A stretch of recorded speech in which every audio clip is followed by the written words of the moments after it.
Every day, an army of outreach workers, mental health professionals, housing navigators, and addiction specialists fan out across LA County with a single mission in mind: to speak directly with homeless Angelenos, connect them to services, and bring them indoors.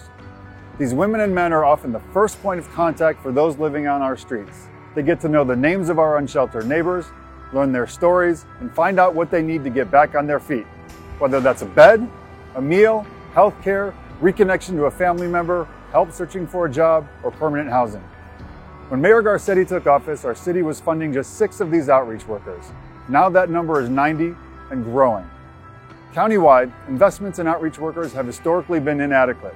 Now there are more than 800 of these brave and caring Angelenos.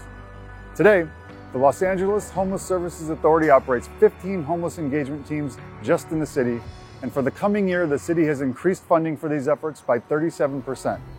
And our dollars are making a difference. We are surging outreach workers into areas like Skid Row, Hollywood, Venice, South LA, the West Valley, and the Harbor, and around all of our Bridge Home sites to identify people's needs, make important connections, and even drive them to facilities with open beds if necessary.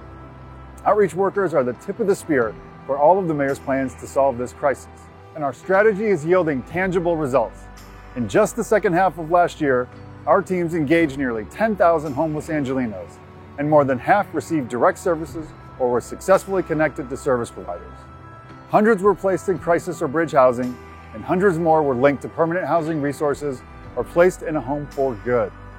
These outreach workers are the quiet heroes within our larger housing and service delivery system. They're working harder and faster than ever before, doing the street-level engagement required to turn the tide on this crisis.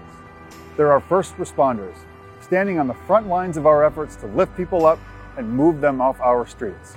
There can be no doubt, outreach workers are not only changing lives, they are saving them, and they are absolutely essential to confronting the humanitarian emergency on our streets.